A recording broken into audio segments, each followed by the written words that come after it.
Hi everyone, welcome back to Life After Neverland. I'm so excited to talk to you today about The Masked Singer Season 5. We're on episode 12. It's the semifinals.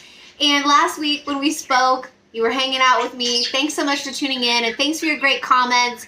I really appreciate you guys so much. I was pretty much ready to throw in the towel. I've been kind of like, I don't know, when you're like trying to eat something that you don't enjoy, and you just kind of stuff it in your face anyways because maybe your parents told you to or whatever, like you're supposed to eat it because it's healthy, whatever. I mean, not that The Masked Singer is healthy. Anyways, I felt like I was like forcing myself. Let's just put it that way. I felt like I was forcing myself to watch the show. And I feel like I need to complete it because, of course, I feel like you guys enjoy it. And I'm so grateful that I have people who are interested in what I have to say, about The Masked Singer. But anyways, they saved the day in this episode. This is what's so crazy to me. If you haven't watched the episode yet, please make sure you watch it because I'm going to give you the spoilers in the beginning of the episode this time.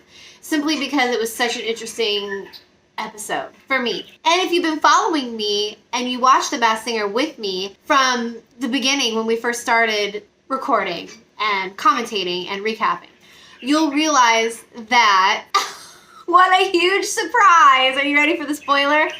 The Cloodle Dude was Donnie Wahlberg. I'm such a fangirl. I'm such a fangirl.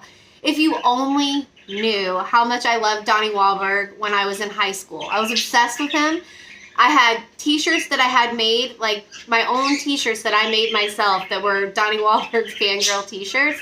I had his pictures all over my walls, and I even went as far as to like buy flowers and give them to a bodyguard with my phone number on it to give it to Donnie Wahlberg. It's so embarrassing. It's so embarrassing. But it's such a like remembrance of when I was younger in my little high school teenage years.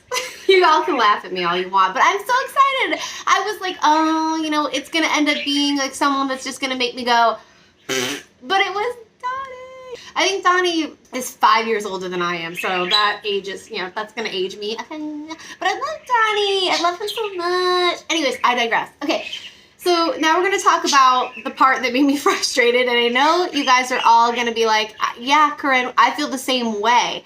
And we're going to talk about who was eliminated. And that was who I thought was the Yeti. Thank you to some of our followers who helped me figure it out. Omarion. Omarion went home. Now, I personally feel like Omarion, he sang Celebrate, which is a fan song. In my opinion, if you're going to any type of party or you're hosting an event or anything, you play that song, people get on the dance floor and they start dancing.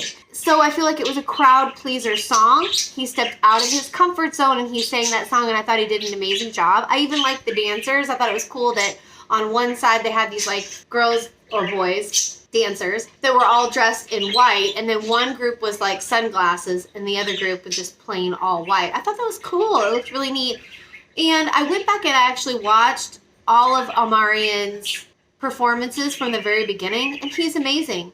In my opinion, Omarion was flawless, just like the Hanson brothers. So there's a new element that I don't know a lot about, and again, I feel bad because I haven't done the research because I unfortunately didn't care to. I'm going to be honest with you. In regards to the app. So are people, I'm going to ask you guys this, do you know, are people on this app voting who should be eliminated? Because that's what's frustrating me. I really don't think Omarion should have went home. Now, I literally thought the top 3 was going to be the Russian Dolls, which were the Hanson brothers, Omarion, which was the Yeti, kind of mix that around, and then the Black Swan. So now we've got the Yeti gone and we've got the Hanson brothers gone. And so that is what is really frustrating me about this season. So the Black Swan better win this or I'm really going to despise season 5 of The Masked Singer. All right, let's talk about some of these other contestants and what we think about them. But before we do that, you guys, of course, we have lots of people who follow our episodes, and we greatly appreciate you. Have you subscribed? That's my question to you. If you haven't, please do. Join our group, our community. We want to connect with you, and we really appreciate you. Okay? Thanks! Let's get started talking about the remaining contestants. I used to have this song, literally, on cassette tape. Does anyone know what cassette tape is? Return of the Mac. Oh, he's shaking his butt. Yes, Cloodle Doodle. Shake that butt. On a side note, if I could have put Donnie Wahlberg with any actress, period, whatsoever, I definitely would have put him together with Jenny McCarthy. When I was younger, she was on this TV show on MTV called Remote Control. It was a game show. And she was so funny. I don't know if you can go back and like try to find them on YouTube, but I loved her because she's beautiful and gorgeous, and yet she wasn't afraid to like burp and make fart noises and actually fart probably. I don't know, but I love that about her. She's unexpected, and she's still that way. And it was so cute how she like fell on the floor and you could like just see her little face like this. Anyway, I'm super excited that Donnie found such an amazing chick. I freaking love Jenny McCarthy. She's my favorite judge, aside from Robin Thicke. Who's your favorite judge? Hey, if you guys like New Kids on the Block, anybody who's watching, who was your favorite new kid when you were growing up? And I'm not going to lie that I'm bitter in regards to Omarion going home. Simply because they were saying that, like, online, they actually were saying his performance of Celebration just wasn't up to par to his other performances. And I would agree. But what? Hanson and Omarion aren't allowed to have like on a scale of 1 to 10, it was like a 9. I mean, what are you talking about? No. Like, why isn't the chameleon going home yet? Why is the chameleon not going home yet? Why? I don't think his chops have been like Omarion, and I don't think his chops have been like the Hansons. Okay, so on this episode, we were discovering that the judges think that the Black Swan is Anne Murray, Celine Dion. I mean, if the Black Swan is Anne Murray, you might as well compare her to, if you guys don't know who Anne Murray is, maybe like someone like Bette Midler. The Black Swan doesn't sound anything like one of those older generation artists. You know what I'm saying? This is JoJo, 100%. She's a beautiful singer. She's amazing. She's a powerhouse singer. And she needs to win the Masked Singer. If she doesn't win the Masked Singer, Karin here is going to be frustrated. Okay? Anyone else think that's anyone other than Anne Murray, Celine Dion, or even Carly Rae Jepsen? That's a decent guess. That's a decent guess. But it's JoJo. Do you guys think it's anyone else?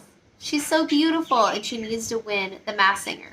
Lastly, we have the Piglets. And if any of you have watched the Newlywed Show, I call it the Newlywed Show, but the Newlyweds with Jessica Simpson and Nick Lachey back in the day. And what's so crazy, and I've told you guys this before, Shawn and I watched them a lot when the two of us were falling in love.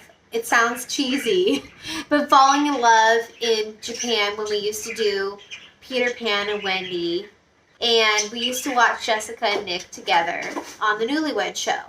And the two of them, we really related to. We really, really did. And of course, I was like totally ditzy like Jessica. And Shawn was really down to earth like Nick Lachey.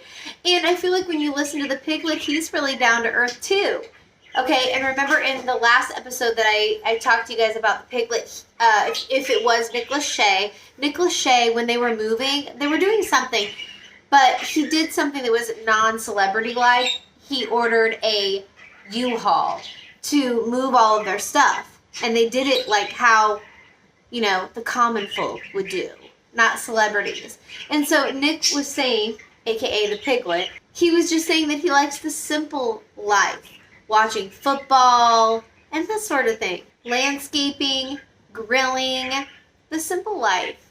Those are the things that I used to love about Nick Lachey when I used to watch the Newlyweds. I used to be so frustrated with Jessica because I'm like, you have the most perfect man. The most perfect man. He gets it. He gets it. And she ruined it. I wonder if it is Nick Lachey. All right, you guys, thank you so much. We'll see you next week. This is the weirdest season from The Masked Singer that I've had. In my opinion, it should have been the Black Swan, the Russian Dolls, and Omarion. But that's not how it is. You know, you guys, I feel like it's a shoo-in for the Black Swan. Good for her. She should win. I wanted her to win anyways. If not, maybe the Russian Dolls. How about you guys? So, if the Black Swan doesn't win, The Masked Singer is going to be on my shite list. Let's get real. I'll talk to you soon. Have a wonderful rest of your week. Make sure you subscribe to our channel, you guys. We want to hang out with you more. I've got so many videos just on our personal life that I want to cover, and I hope that you guys will subscribe so you can tune in and see what we have to deliver. Things are changing, things are growing, and we have so much to share with you guys. Take care of yourself, and God bless you.